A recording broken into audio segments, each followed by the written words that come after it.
নমস্কার দর্শকবৃন্দ, আমি আপনাদের সেই চেনা মুখ আজ হাজির হয়েছি এক নতুন গভীর আর অত্যন্ত আবেগে একটি গল্প নিয়ে।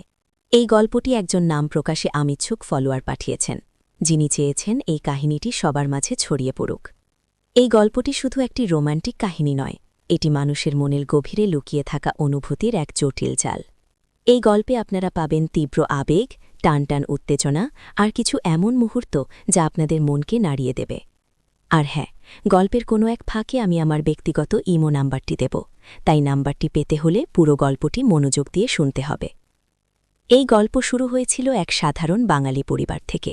মধ্যবিত্ত, শান্ত, নিরিবিলি একটি জীবন, যে জীবনে নিয়মকানুন আর শৃঙ্খলার অভাব ছিল না। ছিল সবকিছুর উপর এক অমোঘ নিয়ন্ত্রণ। আর সেই নিয়ন্ত্রণের কেন্দ্রে ছিলেন পরিবারের কর্তা, অর্থাৎ বাবার নাম ছিল অরুণাভ। অত্যন্ত নিষ্ঠাবান, রাশভারী এক মানুষ। তার কথা অমান্য করার সাহস পরিবারের কারোরই ছিল না, বিশেষ করে তার একমাত্র মেয়ে অনন্যার। অনন্যা ছোটবেলা থেকেই বাবার কড়া শাসনের মধ্যে বড় হয়েছে। অরুণাভের কাছে মেয়ে ছিল অমূল্য রত্ন, যাকে তিনি আগলে রাখতেন সমস্ত ঝড়ঝাপটা থেকে। বাবা মেয়ের সম্পর্ক ছিল গভীর, কিন্তু সেখানে ছিল এক ধরনের দূরত্ব। সেই দূরত্ব তৈরি করেছিল অরুণাভের সংযম আর অনন্যার বয়সের ব্যবধান। অনন্যা তার বাবার সবকিছু দেখত, তার প্রত্যেকটা ছোট বড় কাজ, তার মুখের ভাষা, তার হাঁটা চলা, সবকিছুর মধ্যেই সে এক ধরনের কাঠিন্য খুঁজে পেত। কিন্তু সেই কাঠিন্যের আড়ালে লুকিয়ে থাকা ভালোবাসাটাও সে অনুভব করত। অনন্যার বয়স যখন 18, তখন তার জীবনে প্রবেশ করল রাহুল ছিল অনন্যার কলেজের বন্ধু। চোখে চোখ পড়তেই এক অসমাপ্ত প্রেমের শুরু। প্রথম প্রেম, প্রথম স্পর্শ, প্রথম অনুভূতির সেই তীব্রতা অনন্যার জীবনে নতুন এক রঙের ছোঁয়া দিল। অরুণাভ অবশ্য এই সম্পর্কে তেমন সায় দেননি। তার মতে অনন্যার বয়স এখনও কম, পড়াশোনাতেই তার মনোযোগ দেওয়া উচিত।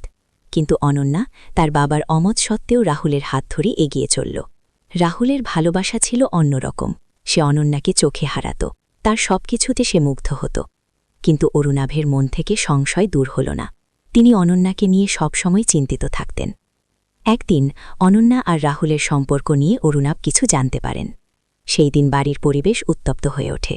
অরুণাভের কড়া ধমক, অনন্যার কান্না আর রাহুলের অসহনীয় অপমান।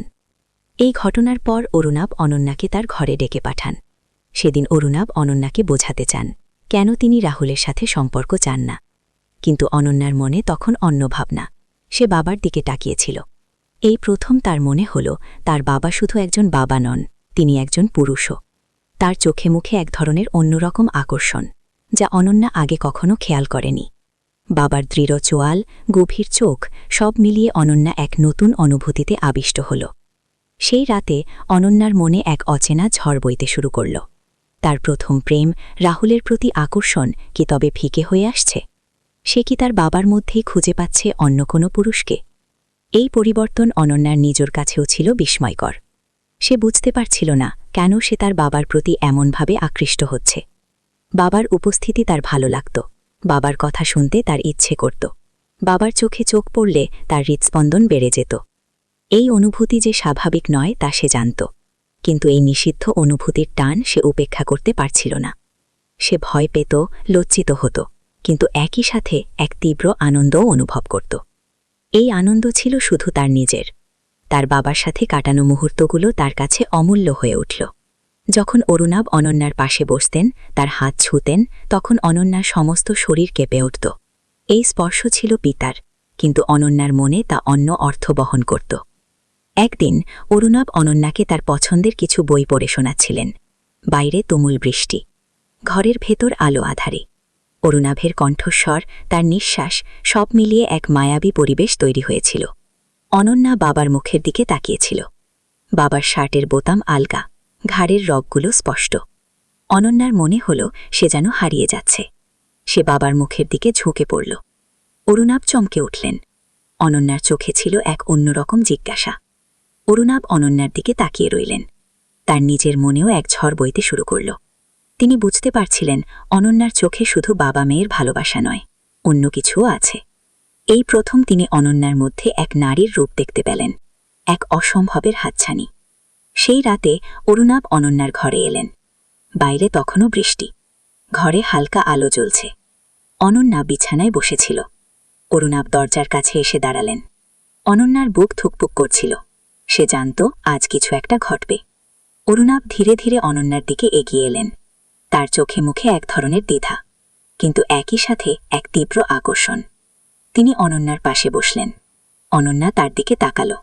অরুণাভের হাত অনন্যার চুলে বিলি কাটতে লাগল।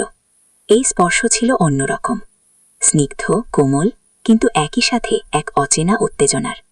অরুণাভের আঙ্গুলগুলো অনন্যার গালে বলিয়ে যেতে লাগল। অনন্যার সমস্ত শরীর যেন অবশ হয়ে এল। সে চোখ বন্ধ করে ফেলল। তার মনে হচ্ছিল সে স্বপ্ন দেখছে। অরুণাভ অনন্যার মুখের দিকে ঝুঁকে পড়লেন। তার শ্বাস অনন্যার মুখে এসে লাগল। অনন্যার ঠোঁট কেঁপে উঠল। সেও বাবার দিকেই তাকিয়েছিল। এই নিষিদ্ধ মুহূর্তের তীব্রতা তাদের দুজনকেই গ্রাস করছিল। অরুণাভের ঠোঁট অনন্যার ঠোঁটের খুব কাছে। অনন্যা চোখ খুলে ফেলল। বাবার চোখে সে দেখল এক গভীর কামনা, এক অনিরুদ্ধ আবেগ। সেই মুহূর্তে অরুণাভ তার সমস্ত দ্বিধা, সমস্ত সংকোচ ভেঙে ফেললেন। তিনি অনন্যার ঠোঁটে আলতো করে স্পর্শ করলেন। সেই স্পর্শ ছিল প্রথম, কিন্তু তা যেন অনেক কালের চেনা। অনন্যাও সাড়া দিল। বাবার স্পর্শে সে যেন নতুন করে জীবন পেল। সেই রাতের অন্ধকার, বৃষ্টির শব্দ আর দুজনের নিষিদ্ধ প্রেমের উন্মাদনা সব মিলেমিশে একাকার হয়ে গেল। কিন্তু এই নিষিদ্ধ প্রেমের পথ কতটা মসৃণ? অরুণাভের মনে তখন দ্বিধার কালো মেঘ। তিনি কি পারবেন সমাজের চোখে এই প্রেমকে টিকিয়ে রাখতে? অনন্যার জীবনে কি এই সম্পর্কের ফলে নতুন ঝড় আসবে? এই প্রশ্নের উত্তর এখনও অজানা। আজকের গল্প এখানেই শেষ হচ্ছে, কিন্তু এই কাহিনী এখানেই থেমে থাকবে না। এই নিষিদ্ধ প্রেমের পরবর্তী অধ্যায় জানতে, এই অসমাপ্ত কাহিনীকে সম্পূর্ণ করতে আপনাদের কি প্রয়োজন কমেন্টে জানান। আর হ্যাঁ, যারা আমার ব্যক্তিগত ইমো নাম্বারটি পেতে চান, তারা পুরো গল্পটি মনোযোগ দিয়ে শুনেছেন কিনা তা কমেন্টে জানান। পরবর্তী পর্বে আপনাদের জন্য থাকবে আরও অনেক উত্তেজনা আর গভীর আবেগ। তাই চ্যানেলটি সাবস্ক্রাইব করতে ভুলবেন না। ধন্যবাদ।